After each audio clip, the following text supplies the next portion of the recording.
Welcome to my channel, Richard Lloyd USA. I'm Richard Lloyd. Thank you for watching this video. If you like this video, do me a favor and click on the subscribe button on the bottom right over here. You'll see a little red subscribe button. And as part of the process of clicking on that and subscribing to my channel, you'll see a bell icon. When you click the bell icon, you'll be notified every time I put up a new video, and then you can watch it at your own leisure. Also, in the comments section below, leave your comments, questions, and suggestions. I look at them regularly, and sometimes I use the suggestions to make new videos, so I appreciate that. Also in the bottom here, or on the bottom corner, depending on what device you're watching this video on, you'll see a like button. That's a thumbs up. Give me a big thumbs up and help my channel and my videos to grow on YouTube. I greatly appreciate it. As well, in the video description below, you'll see a bunch of links. Those are affiliate links. And what that means is that I get a small commission every time you use them when you click through and buy the products that are there. And it doesn't cost you any extra to do so. So it doesn't cost you a cent to use those links as opposed to going directly to, say, Amazon and buying the product directly. There's no added cost to you.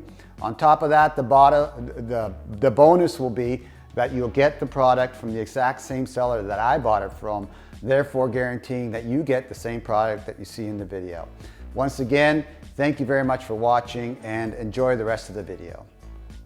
Today I'll be showing you how to port forward on a TP-Link WR940N, but not using the stock firmware. This is my favorite cheap router. I've stated this before. I think for under 25 bucks you can't beat it. But we're going to be using the third-party firmware called DD-WRT from DD-WRT.com.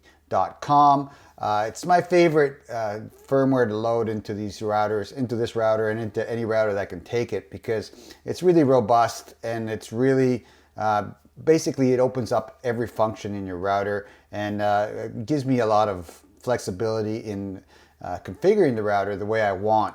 If you want to see the interface, this is what it looks like. It's pretty straightforward. It's menu driven with tabs on the top, as you can see here. And why this router is one of my favorites is, number one, it's under $25. It works really well. It's 2.4 gigahertz only, but up to N450. It's got 3 antennas, MIMO technology, and for under 25 bucks, you can't beat it. Also, it is able to run this DD-WRT firmware, I think, in every version available, but make sure you verify that before you buy it to do so. And yeah, all the way around, really nice, and there'll be links for that in the video description below, and all the gear that I like is in there as well. But once again, another nice thing about this router, which you don't see in the stock firmware because it doesn't show you, is that it has a 750 megahertz CPU or CPU processor, central processing unit in it, which makes it really quite fast and actually works really well. Downside is it's only 100 megabits on the LAN side, but for 25 bucks, well, you know, you really can't ask for much more than what you're getting in this router. It's really reliable, it's really fast, its Wi-Fi range is incredible at 2.4 gigahertz, and I can't say enough nice things about it. So let's get on with configuring this for DD-WRT, but first we're going to discuss some of the rules and some of the technical things you need to know in order to do this successfully. Rule number one is all the things you're going to be port forwarding to on your network need to have a hard-coded IP address. In other words, you have to set the IP address manually on your devices so they don't change, because DHCP, if you have them to set automatically, the IP addresses will change from time to time, and then your port forwards will no longer work. There is a way of getting DHCP to assign them the same IP address every time, but I'm not going into that in this video. I'll go into it in a future video after I'm done doing all these port forwarding videos. And if you want to do it that way, you can do it that way. But the simplest right now is to statically assign an IP address to each one manually. TCP is the internet protocol, and it has two different protocols that run inside it. Number one is TCP, that's hence TCP/IP. TCP stands for Transmission Control Protocol, Internet Protocol / Internet Protocol. And there's another protocol called UDP. TCP, and I know this is technical, but you sort of need to know it because you're going to be forwarding for one or the other on these routers, okay? So basically, TCP is really reliable but slower. UDP is less reliable but much faster. So again, depending on what device you're forwarding to, you're going to have to either forward one or the other or both. So it's up to you to find out which one needs to be forwarded to what port. But I'm showing you this on this video.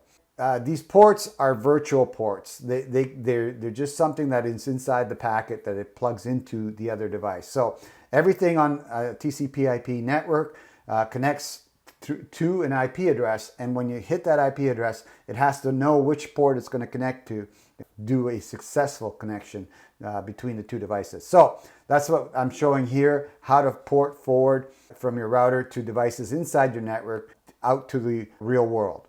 If you look at a PS4 and an Xbox, and I'll show you that next, but if you look at, for instance, a PS4 game unit, you need to forward all these ports from the outside world to it on the inside of your network. And you see here that I have 5 TCP ports that need to be shared out to the world, and 2 UDP ports. So there's why the TCP and UDP explanation is important, because certain devices use both. And so there's the port mapping for a PS4. Let's go over to the next one. The Xbox uses different ones, mostly different ones. 80 seems to be common. And TCP and UDP again. So these are the ports that you need to forward from the outside world to your Xbox for it to communicate successfully in the world. So again, why you need to know about port forwarding, because devices like this need it to happen. So here's the configuration we're going to have for this video. We're going to have the WR940N running the DD-WRT firmware located on its own network. It's going to be 192.168.1.1. The WAN port on that router is going to go and be connected to my main router, which is connected to the internet. I'm going to simulate being connected to the internet by connecting to this router, the main router, and testing through that other router, the WR940N, and showing you that the ports are actually forwarding through the WAN port, which is the same as connecting it to the internet. But it's much simpler for me to show you and test it out by doing that, as opposed to putting it live on the internet and then having exposing my network to the internet by opening up those ports, number one. Number two, it's pretty tough to get outside of my network. I mean, I could use VPN, but it's still, it's cumbersome. This is a much better solution. So we're going to have the WR940N inside my network, and I'm going to connect to it from inside my network and show you how the port forwarding works and how to configure the port forwarding. So what we're going to have is this internal configuration. Inside on this router, when I say inside, I mean the internal network, and on the outside, I mean the internet or the WAN port or the external network that the router connects to, just like yours would if it was running the same stuff. So I'm going to have a Raspberry Pi 3B Plus as a web server on 192.168.1.123 on the inside, of course. It's going to be sharing out port 80 as a web server. I'm going to have a media server called Kodi Media Server running on it as well. It has a remote control on port 8080. I'll be forwarding that as well. And SSH port 22 and SSH, if you don't know what that is, it's a secure way of connecting to the Raspberry Pi through command line to configure it, to control it, and to do anything you wish to do to a Raspberry Pi through command line. So I'll show you that as well. Also on the inside, I'm going to have an IP webcam on 192.168.1.110, and it's going to be on port 8080 as well. And it's okay, you can have multiple devices on the same ports on the inside of your router, but on the outside, you can unfortunately only share one port per one internal device. So I got around the fact that the two have two internal ports that are the same by changing the external ports. You can do that. You can mix and match. So you can take an 8080 and connect it to a 9090 like I did here on this example. So as you can see here, I've got the port 80 for the web server straight out on port 80 on the WAN side. I also have port 9090 to the Kodi Media Server because it's using 8080 and the cam is using 8080. So my solution was to take that 8080 and forward it out to 9090, just to show you that you can mix things up and you can configure things differently.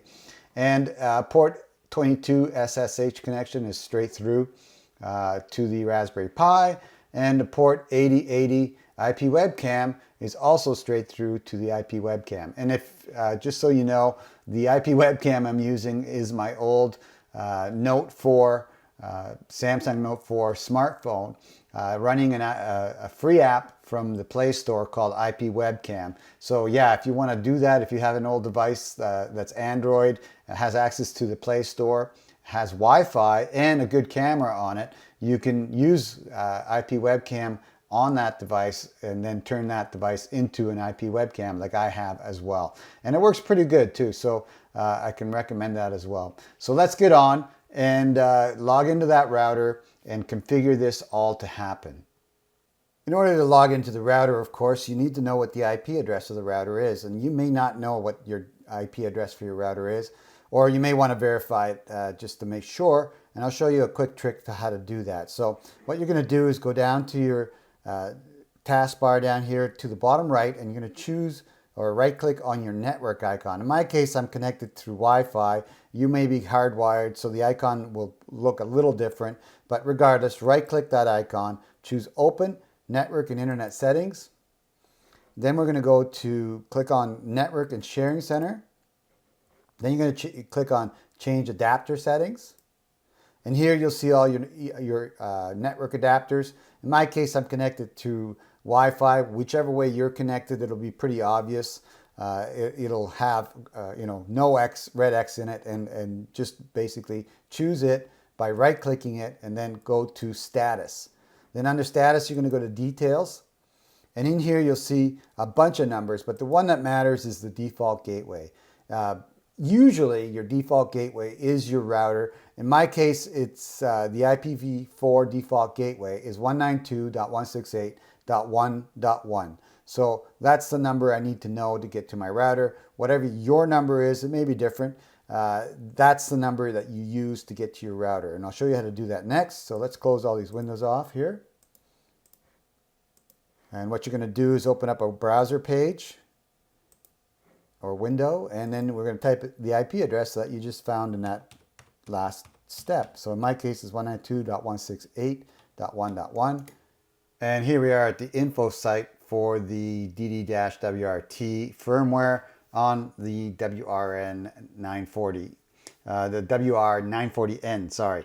But again, we need to do some port forwarding here. So the tab you need to go to is the NAT QoS tab. So we'll click on that. And of course, we need to log in.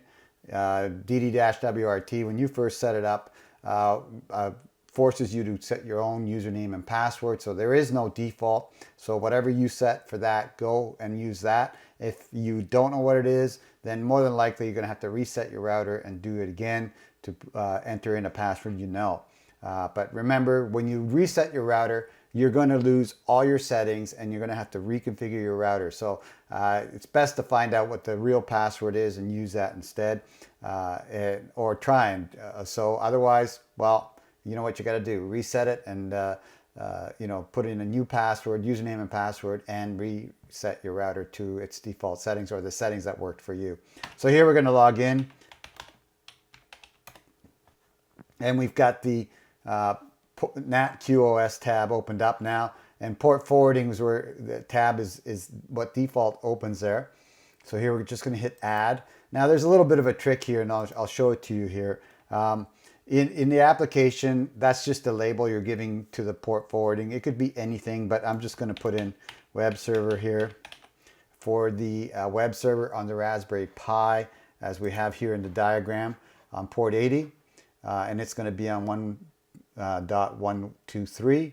So let's just do that here. Now SourceNet, don't fill it in, leave that blank. Protocol for me is TCP/IP. Again, if you don't know what that is, which one it is, well, you can use both, and then of course one of the two will take. So, but in my case, I know it's TCP, and I know it's port 80. And it's on the IP address 192.168.1.123. And then we're going to go to port 80. So port from port 2, from is the outside, 2 is the inside, and then click enable. Now I'm going to show you something that's going to frustrate you if you do wrong, and that is if you click on add right now, it will erase it all. So here, we'll do it. See? So that's not, it's intuitive that you would do that when you go to the next one. But if you do that, you'll erase all your stuff. So here I'm going to hit remove. I'm going to just type it in again real quick, because that way I just showed you the way it doesn't work. Now I'm going to show you the way it does work. And basically, of course, it's all the same settings again, enable. But this time, we hit save, right? Now, you could hit apply settings or wait until you've done all the port forwards, but it's up to you. It doesn't matter either way. I would say apply settings after each one. Now you click add, and it doesn't erase the last one. Isn't that weird? But that's the way it works. So just wanted to show you that so that you knew the proper sequence of events to do this with. Next is going to be Kodi remote. So we'll just call it Kodi remote.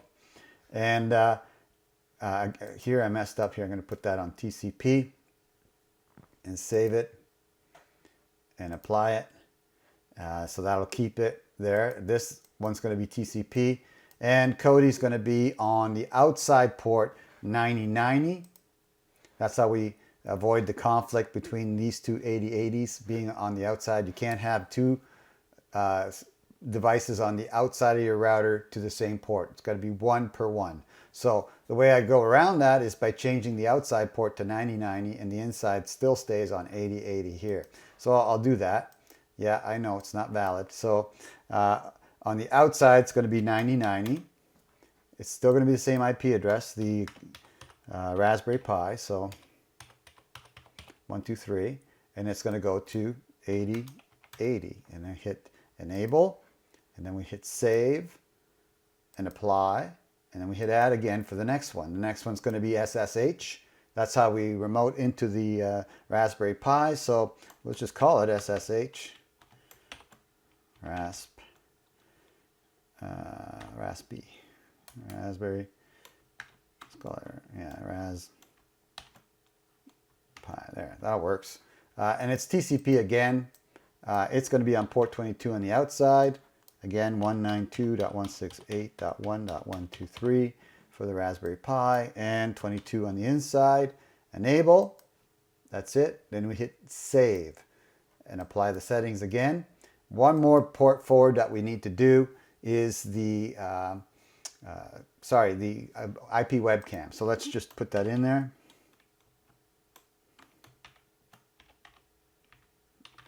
Again, these labels don't matter. They're just for you more than anything else.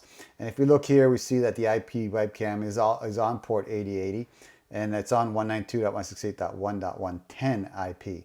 So we'll follow the diagram and do this again. It's going to be TCP. It's going to go to port 8080 on the outside and stay 8080 on the inside as well. 68.1.110. That's its IP address, different than the last three. And 8080 on the inside. Enable, save, and apply. Okay, so we've got these all forwarded at this point. This is the correct way of doing it. There is a procedure there, as you can see.